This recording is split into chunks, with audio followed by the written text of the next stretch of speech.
All right, Guy, congrats on your first goal for St. John's. What did you see on that play? To be honest, first of all, I couldn't do it without my teammate. I mean, it was a team effort, and then I was able to put it back in the net.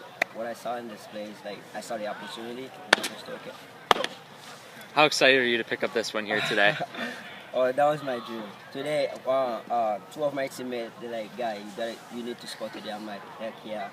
And then I proved them that I can do it. It's not like I was not doing it for myself only, but I just did it for the team. And then I know back in high school I was a goal scorer, and I just know that I can do it here. And if they help with my teammate again, like I said, yeah. How will this help you with your confidence going forward throughout the rest of the season? Oh, right now I don't think I'm gonna stop. Once I start, I keep going. You know, I mean, this is all I needed. Put one back in the net, and then next games keep going. So going into the half down 2-1, you were able to get that equalizer just out of the break. How important was that? And also your first of the season. Yeah, that was huge. We were pushing as a team for the entire first half, and to get one early, it's a huge confidence boost for us going into the remainder of the second half.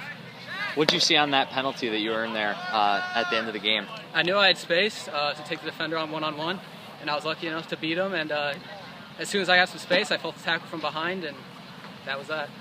What does it mean to get your first win of the season here at Haws Field? It's huge. This is a pretty incredible place to play. There's not many fields like this in the country, so it's an awesome feeling. Awesome. Thanks, Zach. What were you thinking stepping up for that penalty there?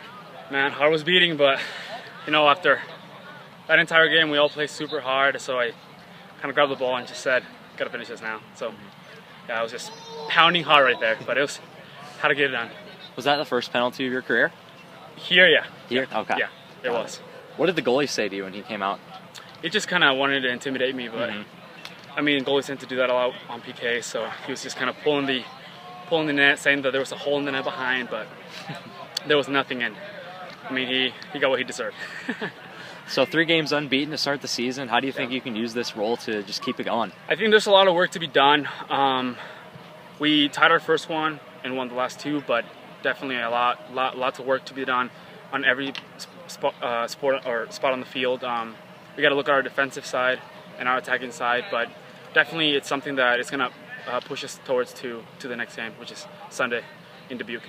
Awesome, yeah, thank you. What was the thought process down 2-0 early? Well, you don't want to be there. That's not in the game plan. But it doesn't much matter. I mean, once the game starts, you get punched in the mouth, and you got to figure it out. That's what happens anyway. So I just kept telling the guys we got a lot of game left, and we just got to keep grinding. You get that goal. There's the cliche about being up 2-0 in soccer. It's the most dangerous lead because you start sitting back, and you saw that at the end of the first half. They sat back. They had 5 guys back on some of the things, and it's hard to put it back in drive after you put it in park. So yeah, I mean, it wasn't ideal. They're a really good team. They play a bandsaw of a schedule, so we'll see how they end up. But to come back in a game like that when we felt like we were flat on our back, I'm really proud of the boys. So going into the half down a goal, you're able to get the equalizer right after the break. How important is that to a comeback effort? Oh, it's massive. Anytime you can score right at the beginning of the game, right at the end of the half, or beginning of the half, because you shape the half. Now it's your story, and you have to find a way to write the perfect ending. But yeah, absolutely, it was massive, and to have Zack finally get off after a couple games here that we're not used to him not doing a whole lot on the score column. So it was great to get him in there, and obviously he ended up drawing the PK too. So a huge game for Zack today. How do you think you can use this game going forward into Sunday's game in Dubuque and then the rest of the season as well, with obviously Mayak play starting up really soon? Well, I'm going to talk to the boys about this overtime thing. Like, we don't need to play overtime. We don't have to do that. So we got to get in the ice bath. We got to drink the chocolate milk. We got to do all the things that we do to make sure that we can perform on Sunday again. I'm glad that we went to kind of Friday, Sunday instead of Saturday, Sunday, which had been kind of the norm. But if we can get that home game Friday, I'm willing to do that. I just don't want to miss class to get those games.